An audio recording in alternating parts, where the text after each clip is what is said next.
Alright guys, if you saw the first couple parts, we already talked a little bit about our unit formations in the small tactical level, our bumping and our bounding. We did a little bit on crossing danger areas. Now we're going to talk about patrolling types, alright, and especially my preferred type when I was a squad leader and what we used entirely when I was leading patrols. So kind of drew a crude grid mock-up of what might be an urban environment here. I'm going to use that for an example, but this also applies completely to if we're just out in the countryside, out in the environment.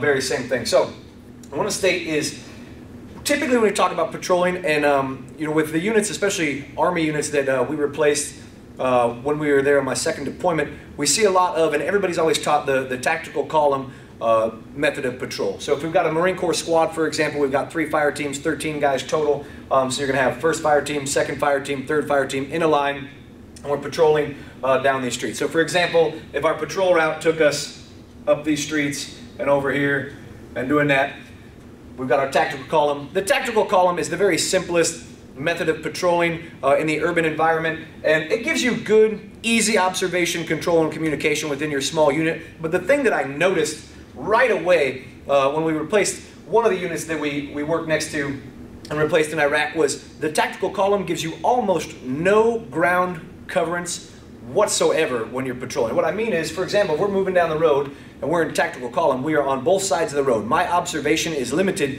to the buildings that are next to the road on that side, and maybe whatever I can see on the alleyways, the gaps in between buildings, or the cross streets when we go down. But that's it. So your observation is essentially the road that you're on, and that's nothing. All right, you think about if this was a small town, just how many other places people could be. So we wanted to get out of that. So in between deployments, or before both deployments actually, we worked with the Australians a lot on satellite patrolling. So satellite patrolling is a much more advanced method, and our platoon commander, platoon sergeant really jumped on it, and so we started to use that a lot. And in theory, it's much better. So instead of just having a tactical column where we take this route, now if we're taking the same route, we'll break the fire teams up into individual elements, and they are allowed to go basically wherever they want, but keep the same general route, which means the squad route is represented by the red line. But for example, if a fire team wanted to come over here and kind of cut down these streets and maybe come down here and then come back up and work over there, that's totally acceptable. They are within their own flexibility of their fire team leader to do what they need to do. The only must-haves for that is that you must always have observation and must always have communication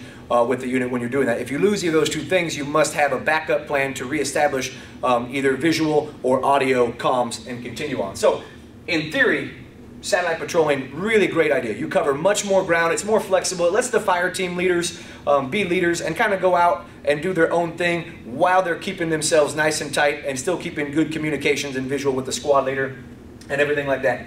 The thing that I noticed right away when I got over there for my second deployment, and I was a squad leader now, so I had 3 fire teams under my command, was that our comm stuff sucks. Especially the things that we had with intra-squads. We had the PRRs. They're supposed to be good for 100 or a couple hundred meters.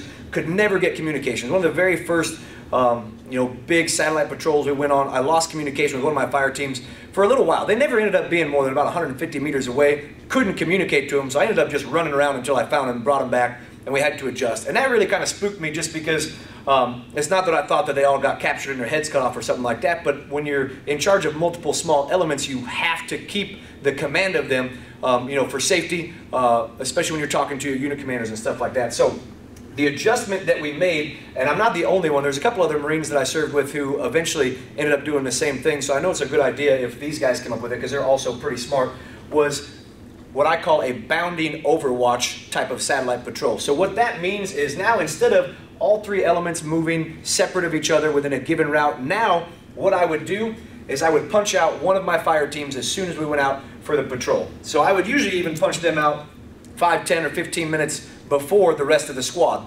And they would have a pre-selected building that they were going to set themselves up in. So for example, they would come out and maybe they would be 2 blocks away and they would set up in this house. So what we have now is they're up on the roof, so they have much better visual of the area. So not only to see enemy movements and things like that, but to see our movements, to see their own friendly movements. They're up on a roof, so communication with our various comms and radios is much better. And now we have a firm point. So we have a fallback position or a hard point that we can always move to if we need to, or a rally point of some sort. So now that we've established that, this element would stay in place and observe while the other two fire teams, the other two elements, would sort of just patrol around and do their own thing, always within a couple hundred meters and within observation. And now, these elements who were patrolling, their goal was whatever they were doing on patrol. In addition to that, they wanted to find the next building. So once this element, for example, found a building that was maybe a block away or a couple hundred meters away, he'd radio, he'd tell me, hey, I found a good house right here. I'd say, okay, go ahead, set up in it. He would set up. This element right here would break down, and they would just continue patrolling.